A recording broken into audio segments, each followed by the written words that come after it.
Support for this podcast and the following message come from Lagunitas Brewing Company, challenging the status quo and crafting stories along the way. Featuring a wide range of innovative craft brews and non-alcoholic options, it's good to have friends. Learn more at lagunitas.com.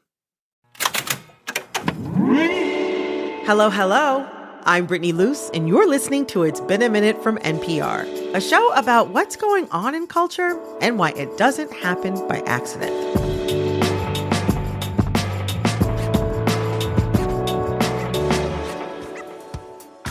All right, y'all, this week we are connecting the dots between TikTok, a neurological diagnosis, and that food molding in the back of your fridge.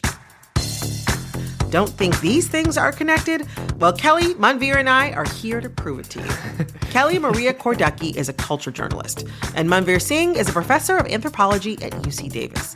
Kelly, Manveer, welcome to It's Been a Minute. Thank you. Yeah, thank you so much for having us. I am so thrilled to have you both here. So, to set the scene, let me share some videos that have been popping up on my social feed lately. Weirdly specific signs of ADHD. Your bladder is trash. You can learn a new skill in record time. It will take me 2 weeks to pick my clothes up off the floor. You can remember really weird, minute details from the past. But I can't remember why I've walked into a room. These are all from the hashtag ADHD. And these kinds of videos, from how to self-diagnose to how to manage a diagnosis, are all over social feeds. And one study found that over a third of the claims about ADHD on social media weren't related at all to ADHD or even other diagnoses, but were instead just, quote, reflecting normal human experience. Do you go through daylight savings with that ever-changing clock? Did you ever leave your laptop sitting outside by a tree? You might have ADHD. All these online voices start to make it seem like anything could be a sign of a diagnosis. Now, I'm not trying to say ADHD looks one way or that it can't affect many parts of people's lives. Trust me, it affects many parts of mine. But this all has me wondering, what happens when a diagnosis goes viral? And when people say, oh, that sounds like me, how do you separate personal identity from a diagnosable condition?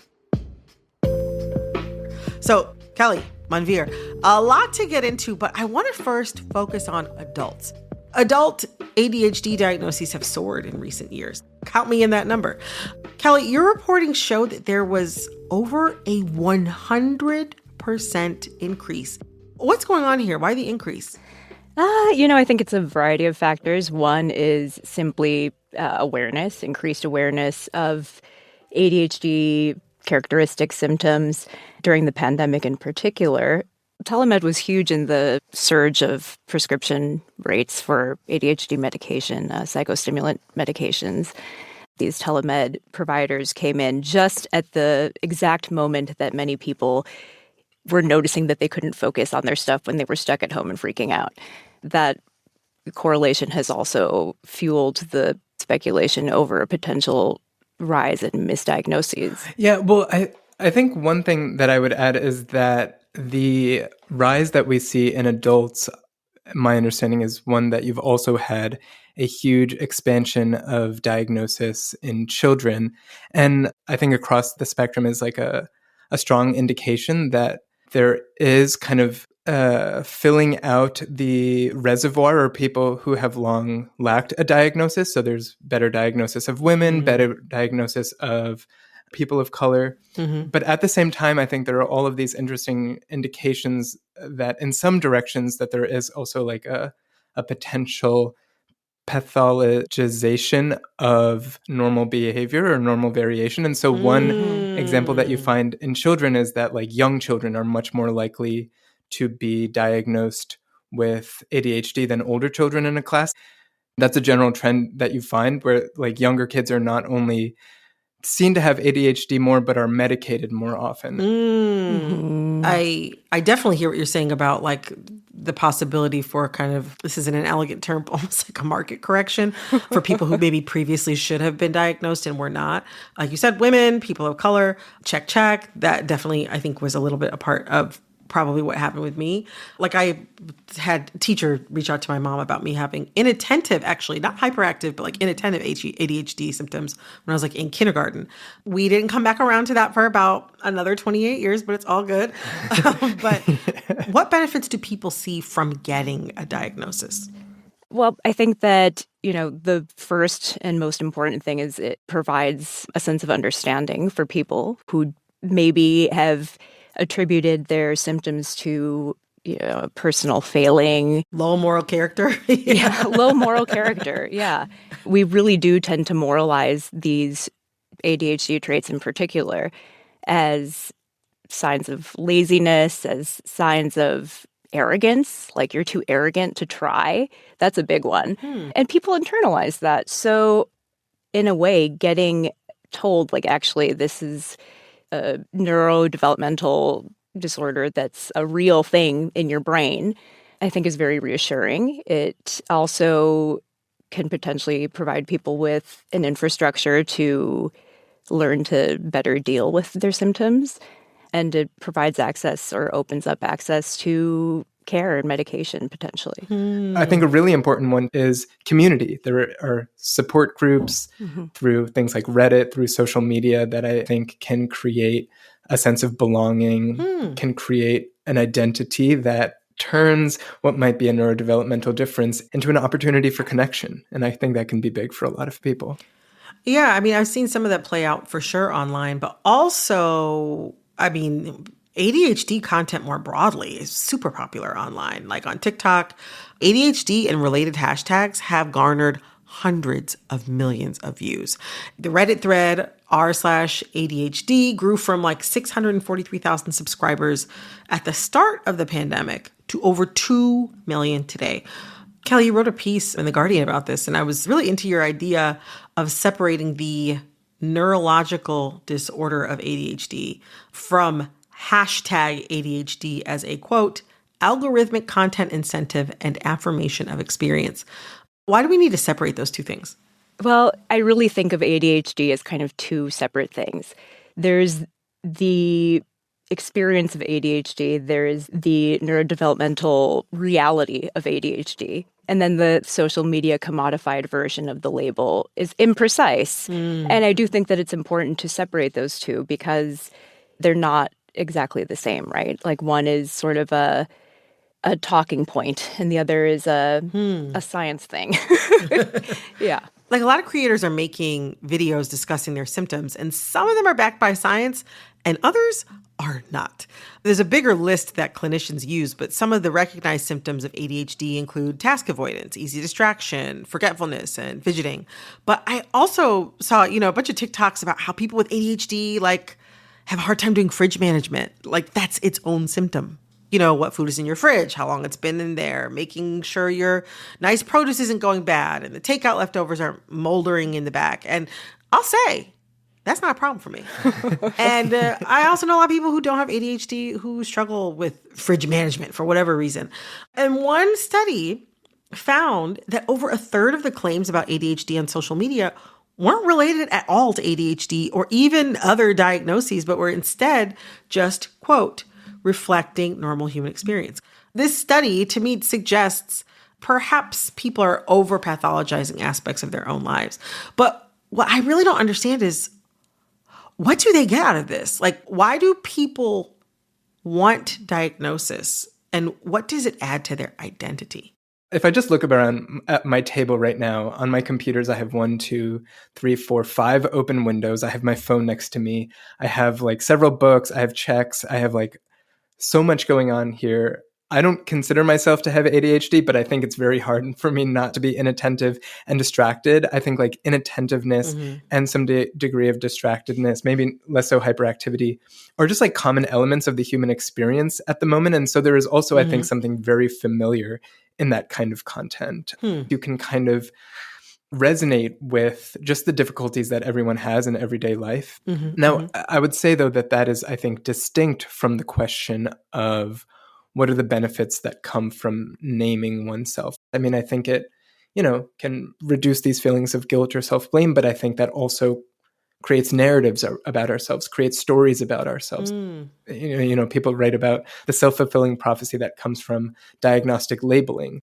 I've seen a couple of writers describe what's going on as quote unquote diagnosis culture. And going off of what you just said about diagnosis becoming a self-fulfilling prophecy, I think some people might use it as a full explanation for what's going on in their lives at, the expense of thinking about how their personal history might factor in, or even thinking about some social or systemic reasons why people might find it hard to cope with their lives. What do you think about that?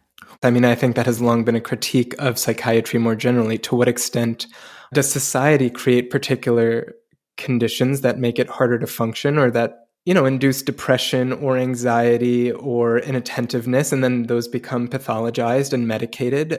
Yet to what extent is psychiatry more generally like a way of medicalizing the things that society subjects us to? Yeah, that's a very rich question. As an individual who has ADHD and who just really has really spent, I've spent my whole life trying to make it work. It's really wonderful for people to be able to explain and narrativize their experience through a formalized lens and through an official channel. And so I think really the biggest challenge maybe for people who are receiving diagnoses is to kind of be able to locate their own agency and their own path within the frame of this diagnosis.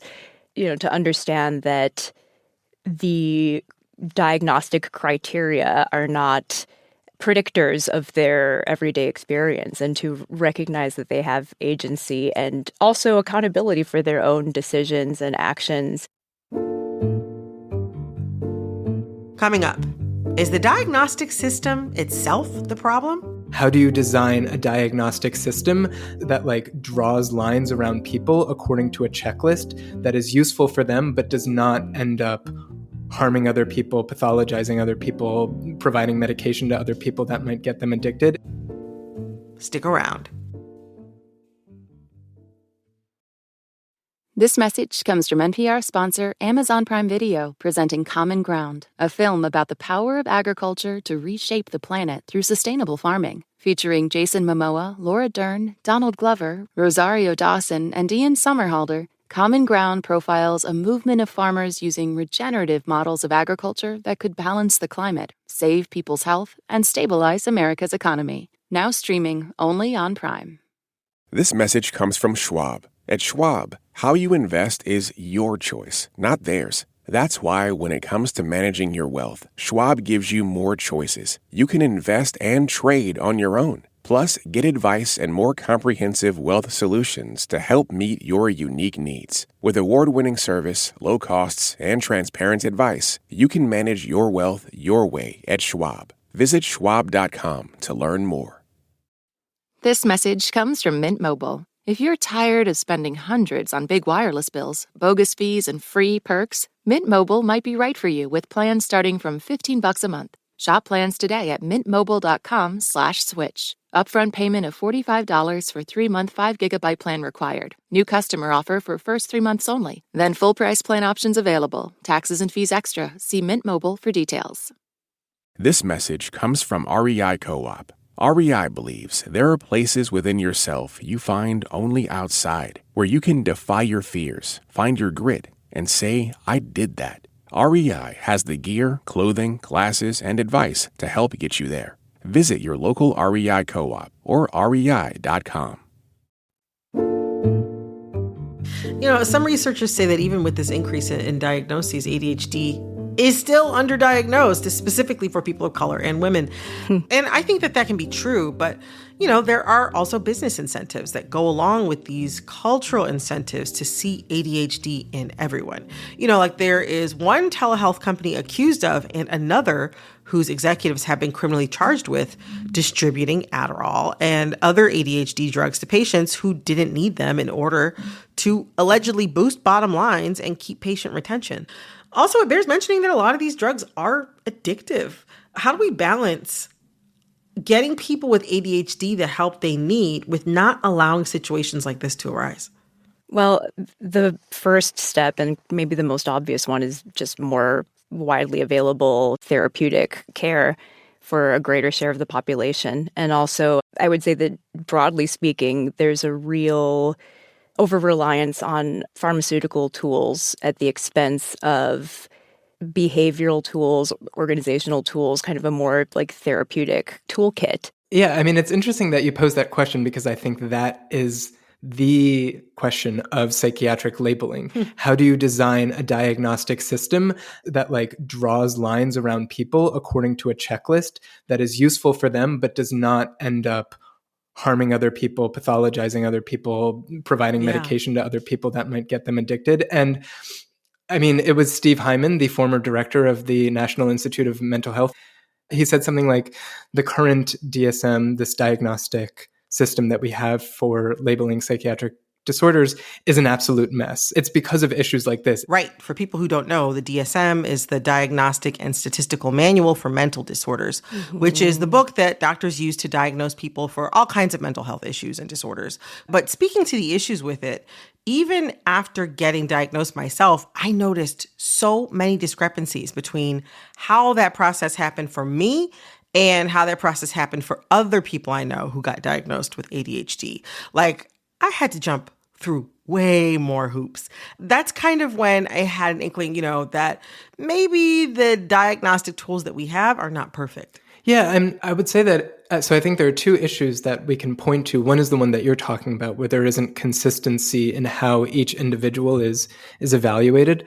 But the broader one is like, is it the best system to have a, forgive me, but glorified checklist that like practitioners use? And I would say that many people argue that it's not the best system, that we are actually fundamentally are using the wrong system to catch people. So what would a better model look like? So one model is called High Top, and it says we should throw out a system where you have diagnoses that you're labeled by, and instead we should think about everything as a system of dimensions or spectra. For example, everyone is on a spectrum between not socially anxious and really socially anxious. And there's some point along the spectrum where clinicians might say someone needs therapeutic help for it, right? And there are all kinds of traits people have that exist on these lines, and some of them are related. And looking at all these dimensions more holistically can help us sort out what's going on with a person and, what interventions might help them, rather than a label that might not fully explain people's symptoms. That seems to make a lot of sense. The idea of a more nuanced diagnostic framework, it makes a lot more sense. Well, I should say some clinicians think that this high top model is also flawed and would point out that there isn't any empirical evidence that shows it would work better than the DSM. But regardless, what are the consequences of so much personal and cultural investment in diagnoses or in any particular diagnostic system? Yeah, I think that's a really good question. One thing that I have thought about and written about has been that once you have people who are labeled by a system, that creates an investment in the system staying around. I've written about the difficulty of Asperger's. When they were moving from one edition of the DSM to the other, they got rid of Asperger's. They made it a part of autism spectrum disorder. And that created a lot of backlash because by naming people as having Asperger's, you created an identity, you created a community, you created a kind of person, essentially. And that in turn made it harder to revise the system. When you have such a close link between psychiatric diagnosis and identity, you actually make it harder to reform psychiatric diagnosis to make it better capture human variation. Thank you both so much for this conversation. I really appreciate learning from you. Thank you so much for having me. Yeah, thank you so much. That was culture journalist Kelly Maria Kordecki and Manveer Singh, assistant professor of anthropology at UC Davis. And I'm going to put on my influencer hat for a minute and ask you to please subscribe to this show on Spotify, Apple, or wherever you're listening. Click follow so you know the latest in culture while it's still hot. This episode of It's Been a Minute was produced by Liam McBain. This episode was edited by Nina Patak. Our supervising producer is Barton Girdwood. Our executive producer is Verilyn Williams. Our VP of programming is Yolanda Sanguini. All right, that's all for this episode of It's Been a Minute from NPR. I'm Brittany Luce. Talk soon.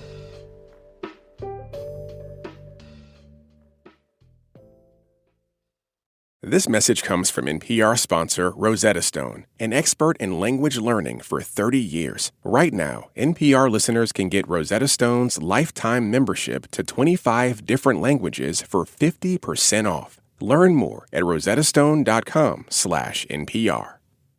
This message comes from Homes.com. The right agent can make or break your home search. That's why Homes.com provides an agent directory that details each agent's experience, so you can find the right one and ultimately the right home. Homes.com. We've done your homework. Support for NPR and the following message come from IXL Learning. IXL Learning uses advanced algorithms to give the right help to each kid no matter the age or personality. Get an exclusive 20% off IXL membership when you sign up today at IXL.com/NPR.